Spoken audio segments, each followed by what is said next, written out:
जितने भी लोग जहाँ भी इंग्लिश पढ़ाई जाती है तो वैसे पढ़ाते हैं कि सब्जेक्ट यूज करेंगे, फिर इसमें वर्ब लगाएंगे, फिर प्रेडिकेट लगाएंगे, फिर ये क्लॉज आएगा, फिर ऐसे आएगा। ये जीवन में कभी यूज नहीं करते। कभी आप अगर सेंटेंस देखोगे पेपर में कि ऐसे लिखा हुआ है तो तुम ये थोड़ी देखोगे कि इसमें सब्जेक्ट कौन सा, प्रेडिकेट कौन सा, क्लॉज थोड़े 5 मिनट ऐसे लगा देंगे। तुरंत आपको देख के 15 सेकंड में 10 सेकंड में आंसर चाहिए होता है। तो ये ऐसे वाली इंग्लिश कहीं काम नहीं आती है और पढ़ाई हर जगह यही जाती है। तो इस इंग्लिश का कोई मतलब नहीं है। जिस इंग्लिश का पेपर में नहीं यूज हो सके उस इंग्लिश का क्या मतलब। ग्रामर रूल जान के क्या फायदा हमारे, बताओ। तुमसे कोई कह दे 500 रूल है तो 500 रूल ही नहीं याद कर पाओगे, क्या फायदा पढ़ने का। तो जो आराम से पेपर में आता है वैसे ट्रिक हम लोग पढ़ेंगे, सीधा सीधा देखेंगे कैसे हो जाता है। 10th चैप्टर स्टार्ट करते हैं, डेफिनेट देखते हैं। पूरे जो इंग्लिश का है उसके पास 70-80 तरीके हैं खाली क्वेश्चन देने के, 70-80 तरीके हैं। उसी में 70-80 तरीके से वो गलती करता है, 6 क्वेश्चन देगा गलती ढूंढने के। 70-80 तरीके, इससे ज्यादा उसके पास तरीके नहीं है। पहला प्रेजेंट इंडेफिनिट का आता है, उसमें कैसे गलती देता है।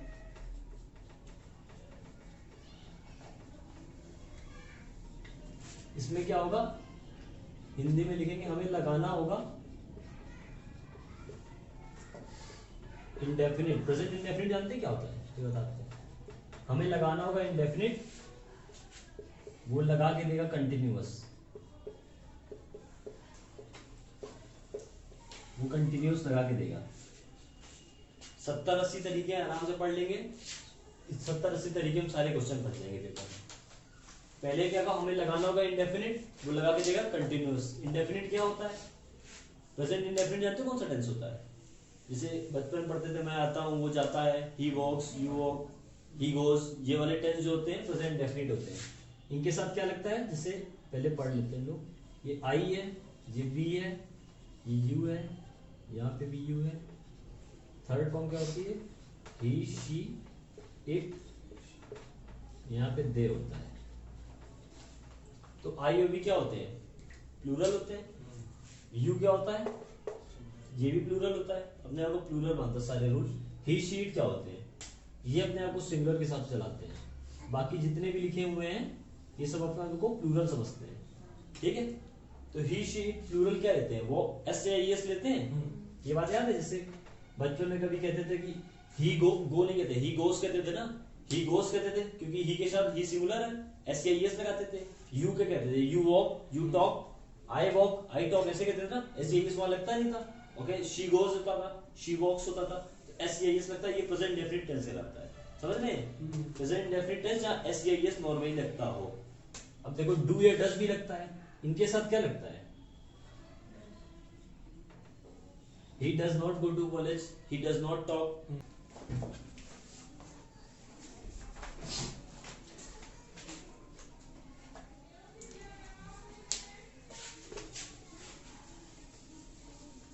तो देखो क्वेश्चन पता चल गया, क्वेश्चन कैसे होगा। लगाना होगा उनको इंडेफिनिट, लगा के क्या देगा, कंटिन्यूस। कंटिन्यूस में क्या होता है, वर्ब में आईएनजी जोड़ देते हैं।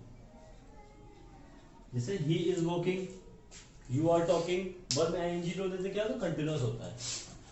अब देखो क्वेश्चन क्या देता है,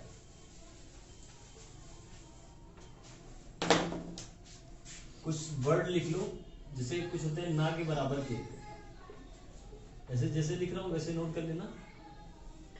सेल्डम का मतलब समझते हो, ना के बराबर, बहुत कम, तो कभी कभार, तो सेल्डम कहते हैं। स्कार्सली, स्कार्सली मतलब, स्कार्स मतलब कम होता है कोई चीज, स्कार्सली मतलब कभी कभी, बहुत कम। रेयरली, कभी कभी, रेयरली, कभी कभी आता है, रेयरली होती रहती है, उसे क्या कहेंगे, फ्रीक्वेंटली, कभी कभी। इसके अंदर में आ रहा, सबका मीनिंग सेम है, इन सबका मीनिंग सेम था, ना के बराबर, इन दोनों का मीनिंग सेम है। समटाइम्स, कभी कभी।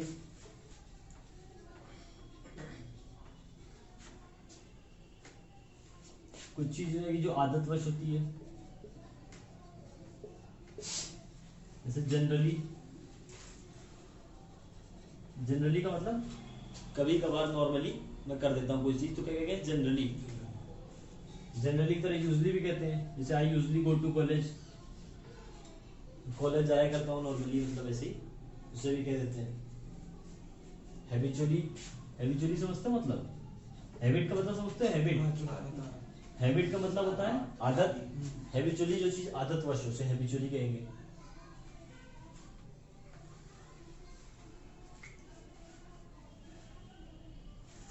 अब कुछ वर्ड्स ऐसे जैसे ऑलवेज हो गया, ऑलवेज का मतलब समझते ही होगे, हमेशा। नेवर, कभी नहीं। या मान लो छोटा सा एक और वर्ड होता है एवरीडे, रोज। जी जितने भी वर्ड कहीं भी दिखे हमें, जितने भी वर्ड कहीं भी दिखे हमें, इनके साथ हमेशा क्या यूज करेंगे? Present indefinite. कहीं भी दिख जाए इसमें लगा के देगा क्या? वो कंटिन्यूअस लगा के देगा। हमें क्या यूज करना होगा?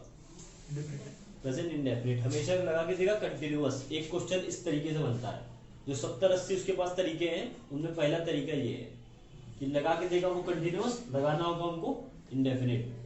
एग्जांपल करेंगे समझ में आएगा।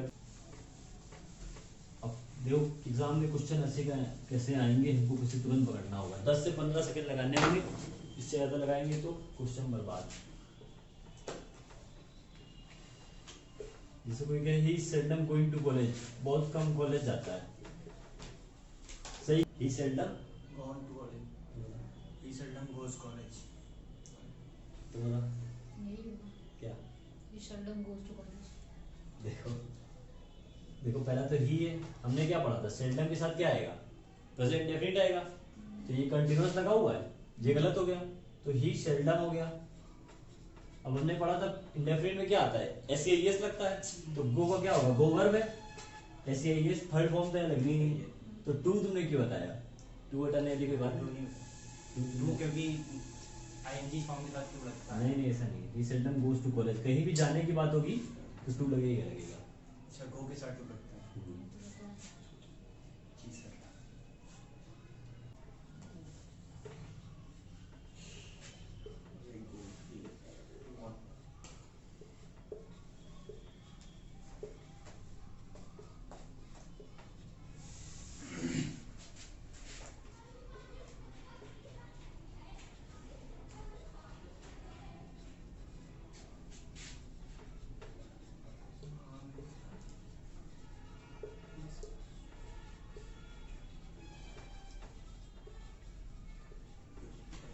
देखो लिस्ट का मतलब क्या होता है? लिस्ट, लिस्ट का मतलब होता है तोतला, ठीक है।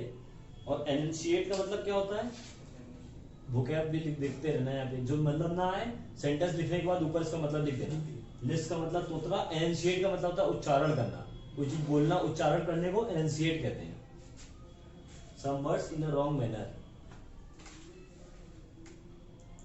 But meaning क्या लिखा है इसकी incident की? इसकी Spelling. एनंशिएट का मतलब होता है उच्चारण करना। ENUNCIATE एनंशिएट होता है उच्चारण करना, एनंशिएटिंग है। यहाँ से क्या होगा? सो So he is नहीं होगा। हम्म। वो habitually will enunciate as Yes नहीं लगेगा इसमें। यही होगा। yes नहीं yes। तो देखो हमने क्या देखा पहले? S की जगह yes होगा। हाँ। हमने हैबिचुअली देखा, हैबिचुअली देख के हमको क्या पता चला? यहाँ पे क्या लगेगा? प्रेजेंट इंडेफिनिट आएगा। यहाँ कंटिन्यूअस लगा है, तो कंटिन्यूअस लगा है तो Yes हट जाएगा। इसके साथ आईएनजी आता है ना कंटिन्यूअस में, इज एम आर तो यहाँ आएगा नहीं। ही गोज होता है ना, तो ही हैबिचुअली इनंशिएट्स होगा। ये वर्ब है ना हमारा, ये वर्ब है, ये वर्ड्स वर्ब नहीं है, ये तो बात कह रहा है। वर्ब हमारा क्या है? उच्चारण करना वर्ब है ना हमारा। क्रिया क्या है? उच्चारण करना क्रिया है। वर्ब हमारा क्या है? उच्चारण करना वर्ब है ना। तो वर्ब में ऐसी आईएस लगेगा ना। ही गोज वो जाता है, तो जाने में क्रिया वो ऐसी आईएस लगता है ना, तो उच्चारण करना ये है। जो तुम उसके कॉन्सोनेंट को उसके साथ लगता है ना, इस yes नहीं। नहीं Verb में। अभी मैंने बताया था ना कि ही शी इट जहां लगा था वहां पे एस लगता है और बाकी के साथ कुछ नहीं लगता है। ही गोस ऐसे गो में एस लगेगा और यू गो हो जाएगा। यू गो में एस तो लगा नहीं, ही गोज हो जाएगा क्योंकि ही आ गया हो, ठीक है। शी वॉक्स लिख देंगे और आई लिखेंगे तो वॉक हो जाएगा, समझे? तो यहाँ पे क्या होगा? इनंशिएट्स हो जाएगा क्योंकि यहाँ पे ही लगा हुआ है, ठीक है। अगला करो, सही करके लिख लो पूरा, नीचे अलग से सही करके लिख लेना। इसे दोबारा करोगे तो फिर दोबारा सोचोगे क्या होगा, हैं? नहीं सही होगा। इसे बताना पड़ता है ना सामने वाले को भी। हो गया ये?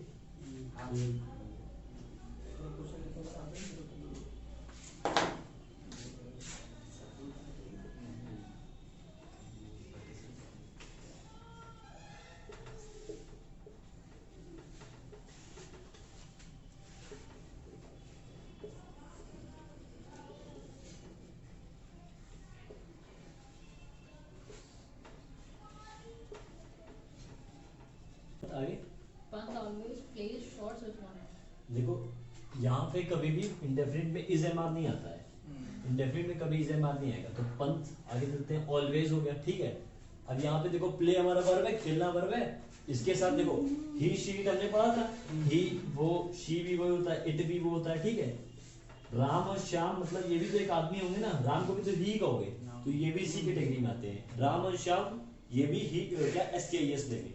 तो पंथ always plays shorts with one M, सही कर अगर शॉर्ट है तो भी Short- प्लेस लगेगा और शॉर्ट है तो भी प्लेस लगेगा, मतलब शॉर्ट से कोई मतलब नहीं, वर्ब हमारा वर्ब पे SKES लगता है, वो मतलब शॉर्ट की बातें हो कोई गई। मतलब ना ना, एक शॉट खेले, दो शॉट खेले, बहुत शॉर्टे खेले, कुछ भी लीजिए, वो उससे कोई मतलब नहीं हमारा।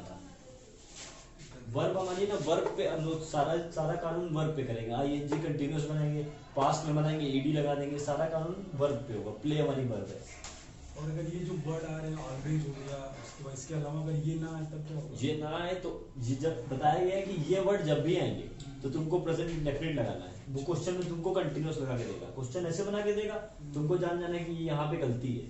ऐसे 4 खाने कर देता है कि कहाँ कहाँ गलती बताओ, ऐसे ऐसे करके कौन से खाने में गलती है, तुम जान जाओगे यहाँ गलती है, बस ये बताना होगा। तुमको ABCD पूछ लेगा, तुम जान जाओगे ऑलवेज के साथ कभी ING नहीं आता, ये गलत है।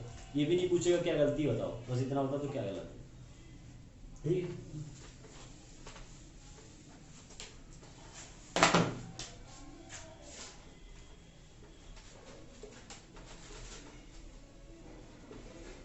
लास्ट क्वेश्चन पे करते हैं, फिर अगला बढ़ जाता है।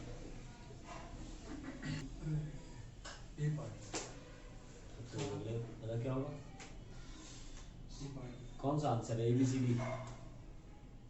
कोई एरर नहीं होगा। No error, D A part A। तो यहाँ पे क्या होगा आंसर? नो एरर, क्योंकि हमने पढ़ा है ना, नेवर आ गया, नेवर के बाद हम स्कैन कर जाएंगे, नेवर के बाद हम लोग स्कैन कर जाएंगे, स्कैन करेंगे, नेवर के साथ क्या लगता है? Present indefinite. यहाँ पे कंप्लेंट्स लगाए कि नहीं?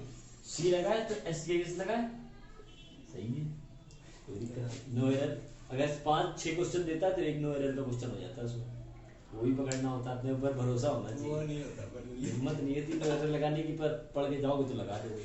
तुम जानते हो कि नेवर के साथ ये आता है, सही है, गलत क्या है इसमें,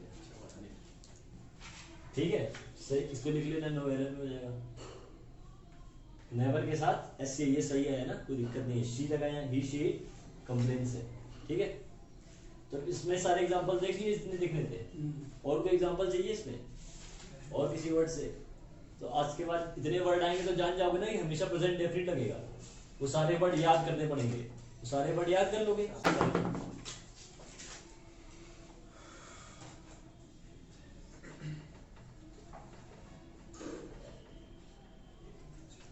इसमें क्वेश्चन कैसे देगा?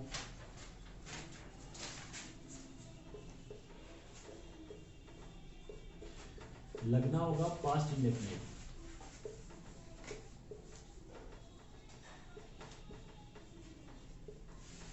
लगा देगा परफेक्ट, हैज है थर्ड। परफेक्ट में जानते हो हैज ए थर्ड लगता है, अभी आगे पढ़ लेंगे। अच्छा, हैज हैव के साथ वर्ब की थर्ड फॉर्म आगे पढ़ेंगे कैसे लगती है, ठीक है।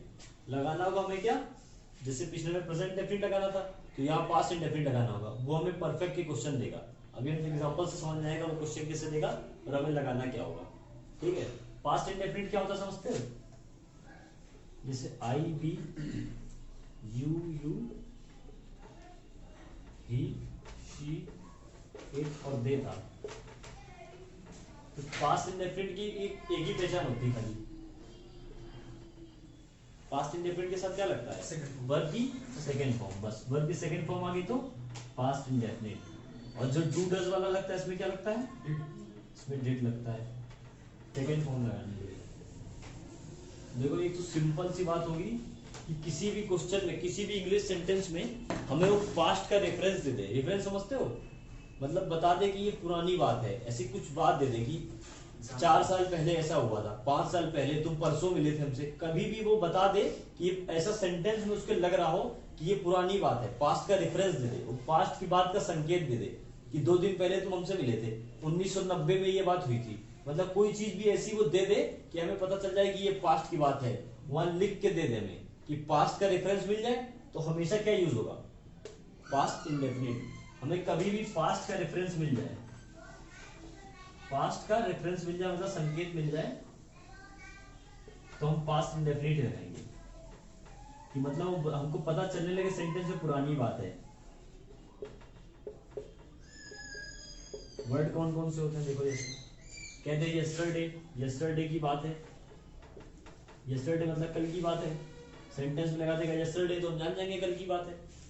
कहते हैं लास्ट डे, लास्ट डे जैसे लास्ट ईयर कहते हैं, लास्ट ईयर ऐसा हुआ था तो हम जान जाएंगे पुरानी बात है। लास्ट ईयर की जगह लास्ट वीक लगा देगा, लास्ट डे लगा देगा, हम समझ जाएंगे पुरानी बात है चाहे जब की हो। कहते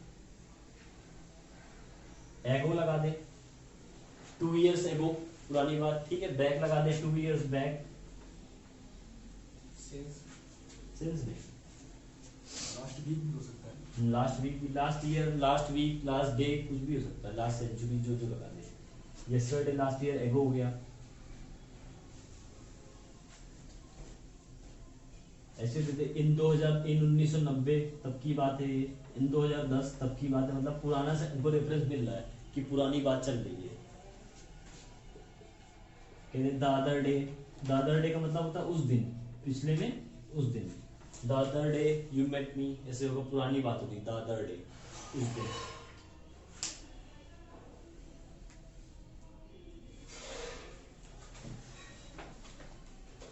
और एक होता है बहुत important just now, just now, just now का मतलब समझते हो, अभी अभी, अभी अभी जब जस्ट नाउ तुम लगा दोगे, जस्ट नाउ मैंने तुमसे बात की, जस्ट नाउ मतलब वो बीत गई बात, तो जब भी जस्ट नाउ है बहुत इंपॉर्टेंट है, ये सबको पता ही चल पाएगा यहाँ पे पास्ट इंडेफिनिट लगाना है। जस्ट नाउ तूने बोल दिया, जस्ट नाउ अभी, तो बात इससे पहले खत्म हो गई। जस्ट नाउ ये बहुत इंपॉर्टेंट देखना, जस्ट के साथ सिर्फ परफेक्ट लगेगा, अभी आगे हम पढ़ेंगे, और जस्ट नाउ जहां आ जाएगा वहां पास्ट इंडेफिनिट लगेगा, इसलिए इंपॉर्टेंट है वो। अगर एडवांस आ गए तो हाँ? एडवांस, एडवांस एडवांस तो अलग बात है ना, एडवांस का मतलब एकाएक अचानक से कुछ यूज है वो अलग बात है, पास्ट रेफरेंस है। जस्ट नाउ, जस्ट नाउ देख लेना बहुत इंपॉर्टेंट है, जस्ट क्योंकि अलग होता है और जस्ट नाउ अलग होता है, तो इतना कभी भी आएगा तो क्या लगेगा,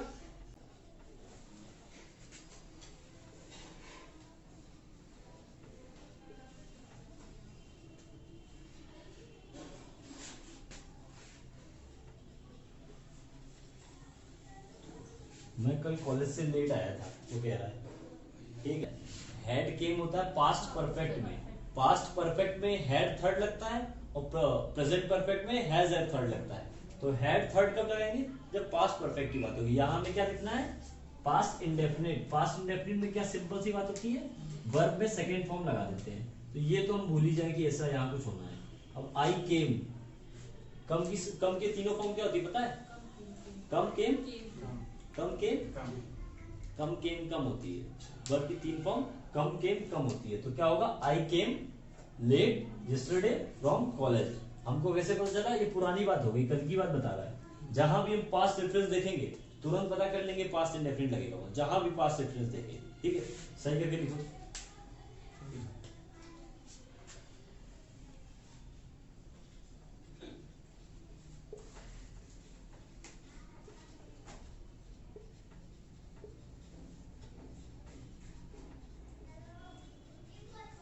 मैंने 1 मिनट पहले देखो, हमने पढ़ा था क्या, यहाँ पे 1 मिनट बैक इसने बोल दिया, 1 मिनट बैक बोल दिया, हम लोगों ने क्या कहा, कभी भी पास्ट की बात बता दी, पहले की बात। 1 मिनट बैक मतलब पहले की बात हो गई, इसे सेंटेंस में बता दिया 1 मिनट पहले की बात है, तो हम क्या जानेंगे, पास्ट रेफरेंस आ गया ना यहाँ। जहां भी पास्ट रेफरेंस का हल्का सा भी संकेत दे देगा कि पुरानी बात है, 1 मिनट बैक भी तो पुरानी बात है, तो यहाँ पे क्या आना चाहिए, पास्ट इंडेफिनिट आना चाहिए। तो हैव का यहाँ कोई मतलब नहीं। अब टेक की 3 फॉर्म क्या होती है, टेक टुक टेकन, तो यहाँ पे क्या आएगा, टुक। आई टुक टी 1 मिनट बैक, क्योंकि पास्ट रेफरेंस दे दिया था ना हमको। कभी भी पास्ट की बात हल्की सी बता दी, 1 मिनट पहले, आधा सेकंड पहले बता दे, तो हो जाएगा वहां पे past indefinite.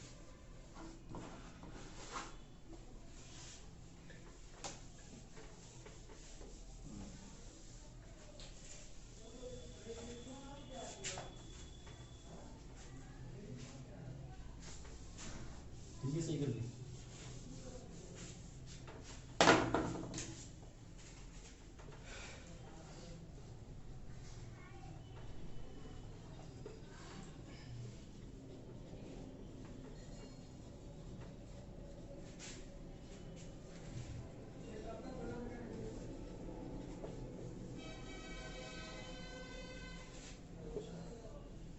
Has went somewhere just now, Went. My captain went somewhere just My now. captain went. Somewhere just now. My captain went somewhere just now. तो देखो हमने क्या देखा, जस्ट नाउ का देखा। जस्ट नाउ में हमें पता है कि पुरानी बात हो गई, वो 1 मिनट पहले थी, तुरंत से पुरानी बात हो गई, तो क्या हो गया, हमको पुरानी बात पता चल गई। यहाँ पे हैज गॉन लगा है, परफेक्ट है, हैज तो हट जाएगा। गो की थर्ड फॉर्म क्या होती है, गॉन। सेकंड फॉर्म क्या होती है, Went. वेंट। तो my captain went somewhere just now, ये सही हो जाएगा।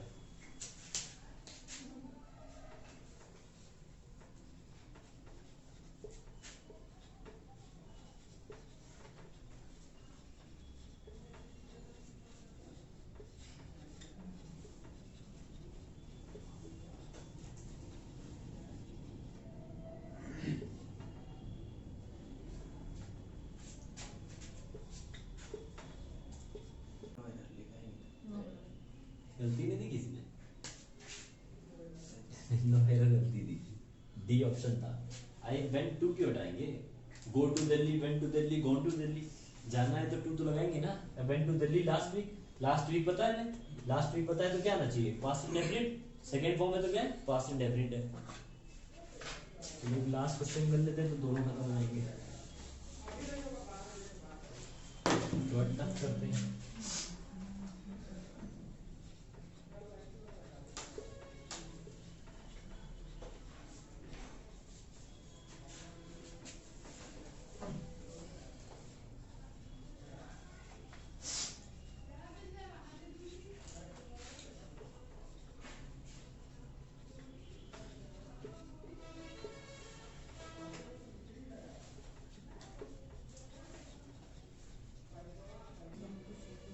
क्या होगा, A और C पार्ट दोनों गलत है। दोनों गलत है। देखो ये अपनी हैबिट बता रहा है, I do not go to temple, मैं टेम्पल नहीं जाता हूँ। हैबिट बता रहा है, हैबिट हमने देखा था प्रेजेंट डेफिनेट में चलती है, मैं टेम्पल जाता नहीं, वो नॉर्मल वाला बता रहा है, I do not go to temple. Habit है, डू नॉट लगा है, गो लगा है, प्रेजेंट डेफिनेट है कि नहीं, प्रेजेंट डेफिनेट है, नॉर्मल वाला बता रहा है, मैं मंदिर नहीं जाता हूँ। ये पहले अपनी बात बता रहा है ना, I do not go to temple, यहाँ पे प्रेजेंट डेफिनेट लगा है, इसमें कोई गलती नहीं है। कोई गलती है ना, कोई गलती नहीं है। बात यहाँ से शुरू हुई, बट के बाद एक पूरा सेंटेंस अलग है। 1 मंथ एगो, 1 मंथ एगो पास्ट रेफरेंस आ गया। जैसे हमने देखा पास्ट रेफरेंस आया तो हम कहाँ पहुंच जाएंगे, past indefinite. But 1 month ago I went to Delhi, past reference आ गया तो हैव हट जाएगा, गॉन की जगह वेंट हो जाएगा, वेंट टू शिरडी हो जाएगा। जहां पे पास्ट रेफरेंस हल्का सा दिखा वहां पे पास्ट इंडेफिनिट आ जाएगा।